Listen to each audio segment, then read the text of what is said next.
Hey guys, welcome to a new episode of Cocktails and Conversations. I am your host, Javante Wilson, and I am joined here with no other than you. Yes.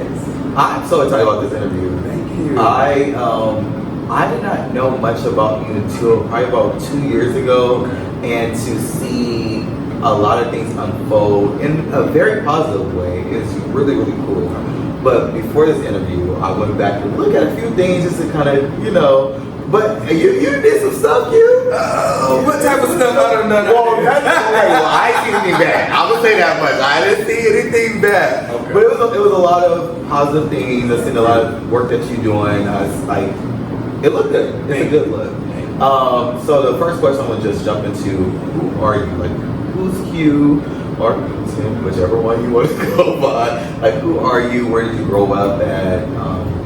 Just a little bit of that. So my name is Quentin T. Harris. I am officially entering into my 30s, so I think I'm starting to go by Quentin instead of Q. Starting to get into my cheers to that.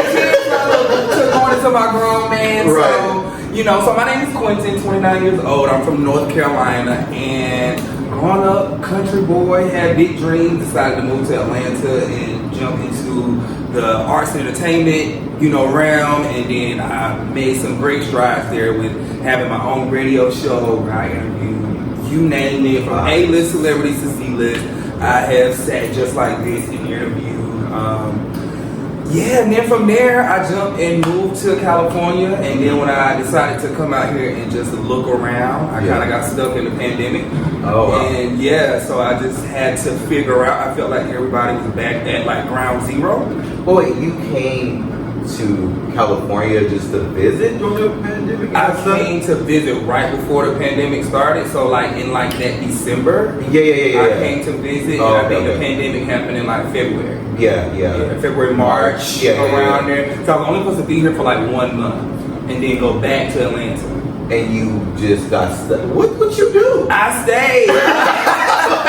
I came, I fell in love with the water, the beaches, everything that California had to give. Yeah. I feel like being in Atlanta, I made great strides, but I wanted to come out here and be with the big dogs of the entertainment world. And when I came, I didn't get all of what I needed in that first month. Yeah. So I stayed 3 months. And then in that third month, I got stuck in the pandemic, and I've been here ever since. Wow. Yeah. That's amazing. So that's a little bit about myself, and that's the fast version. Right. That's the fast version. So speaking of entertainment, like, when did the bug first bite you? Like, what made you enthused with entertainment? I think that as a young kid about this high, I was a PK. I was that kid leading. Wait. You did something interesting with your hand. You know what they say about the PKs now? Freaks. You know what? I'll proudly wear that badge. Okay, well, and there it is. So being a PK about this high, I was the one that was Happy Easter, holding the mic. So I've always kind of been out front. I grew up I started doing the speeches, and I started singing, and you know how that goes. I started doing theater like anybody else, and just one thing kind of led to another. I feel that I was born with this. Nice. I feel that I naturally walk in who God created me to be. Nice. And I'm still evolving in that. Yeah. I feel like as a young kid, all of this, what I see every day, what God has me around, I've always dreamt it. I've always thought about it. I've always wanted to be around it. And I feel like every day God is like, okay, here's a pebble, here's a pebble, here's a pebble, here's a pebble, and just keep going. What was that? What was some of the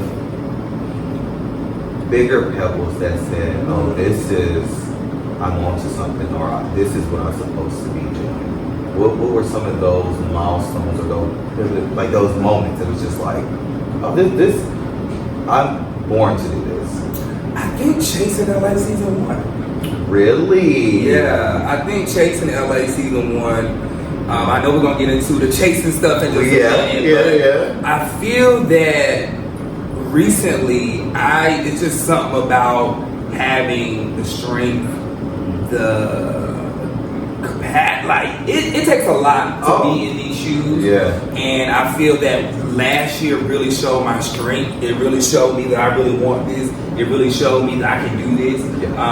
I always thought moving to California, moving to LA was you know, was like a really, really, really big deal coming from the South, where I am a small country boy. I was like, you know, moving to LA is something that you do when you become a millionaire. Yeah. And so to be out here and be considered a big fish with people who have been in the industry for years.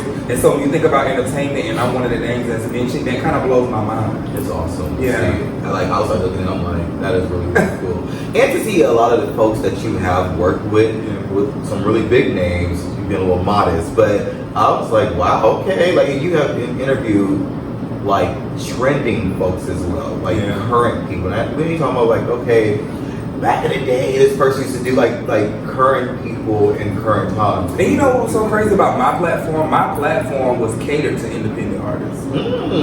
But the celebrities and everybody else wanted the socialites, the influencers, they wanted to come and be a part of my platform. But my platform was created to people who was just starting. Like, you didn't have no manager, like your music sound like you made it on your phone. That's what my SoundCloud artist. that's what I was wanting to create. But it was like the more I did it, the more favor was shown up on my platform, and God was just sending people.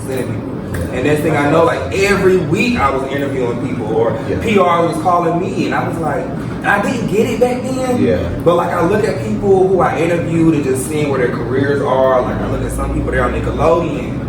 They're people are everywhere. You have done housewives, you have done singers, actors.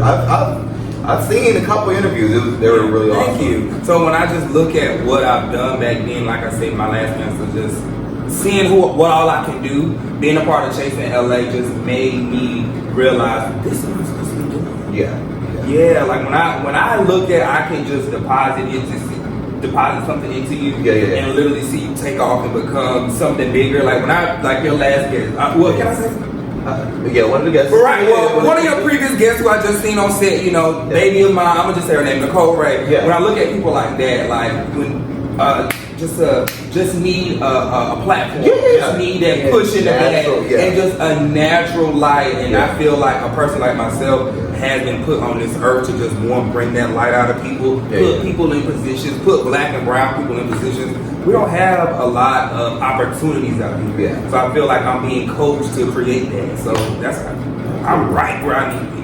I love that. So we're gonna get a little cute business. Put you on the spot. Got you in the hot seat now. Okay. So who is cute dating? Or are you dating anyone?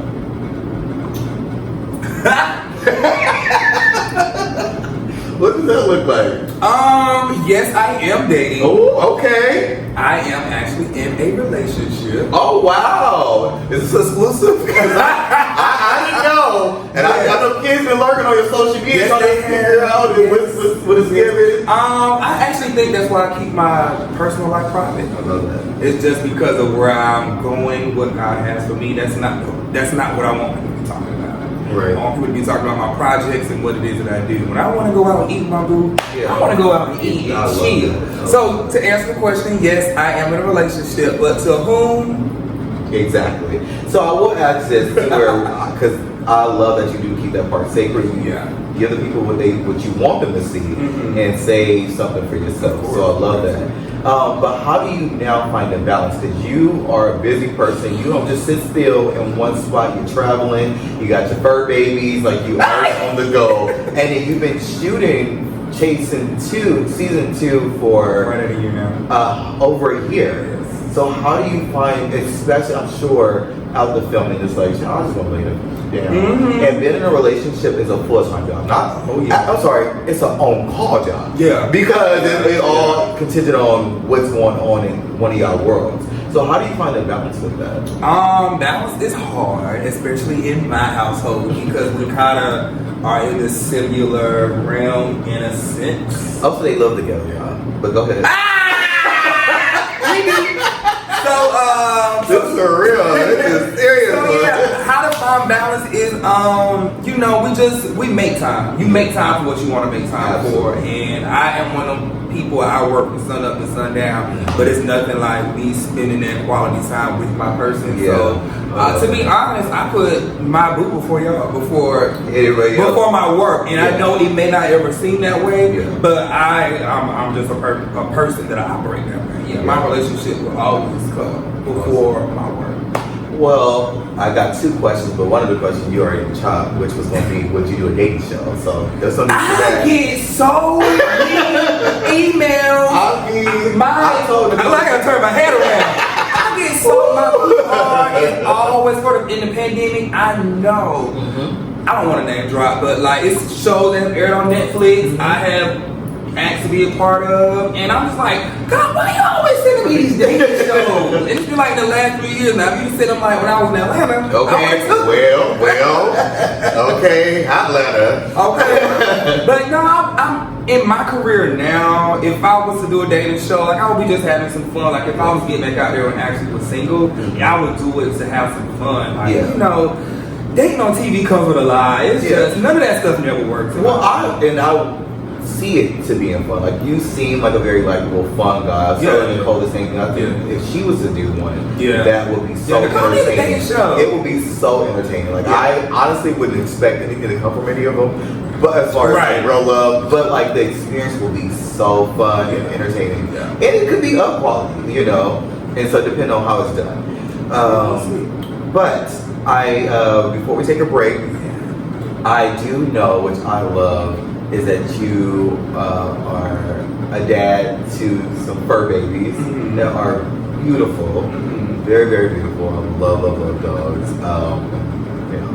But do you want children of your own? And do you know how you're going to go about that? So yes, I'm a father of 2 fur babies. But just like, I keep my private life very personal. Okay. I actually am a father. Oh, really? I have an 11-year-old. I did not know that. Wow. Okay. Well, now I got more questions. The break don't have to wait. So that's awesome. Thank you. What has it been like? And forgive me if you don't care for the term. How has it been being a queer father? And do you want additional children? And how do you envision the difference? Because you mentioned you're about to be 30. There's a whole different mindset, I'm sure, now compared to 11 years ago. That makes you 19. Just doing the math.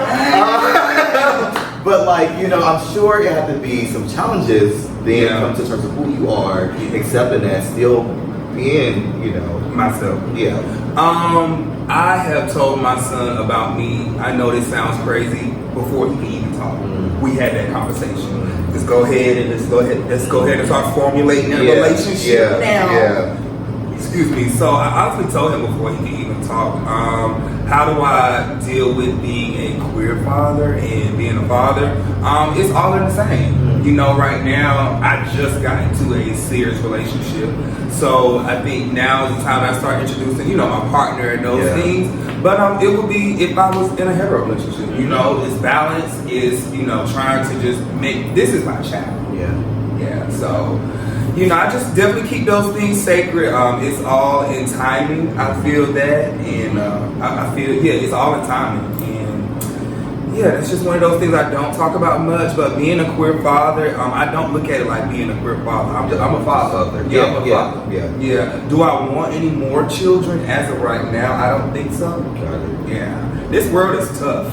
It's a whole lot. I'm dealing with a lot. Being a queer, brown-skinned man. I'm raising a brown-skinned young man, and it's tough out here. So, and it's expensive. As hell. And he's expensive. I'm expensive. It's a whole lot of money. So as of right now, and then when I have fur babies, I don't think I want any more. Unless I was to get into a relationship and my partner really laid hands on me and told me they want another kid. But as of right now, I think I'm okay in that area. I'm still trying to go out there and get a groove back. Listen, zip and doing it. Now I feel like I hit my grown man, my good grown man. I got some fun. And 30s off. Yeah, the 30's about to be good. I can relax and, you know, do my grown men. I don't want more. Yeah. And that is starting all the way. All the way over. You can kind of go and do what He you want to do. grabbing his bag. Yeah. We can go Get out the car, okay? Yeah, y'all can even travel together. Yeah. It'd be real cute. Roll your bag. I'm trying to change those diapers and stuff. Yeah, that's a lot. All right. Well, we'll be right back, guys.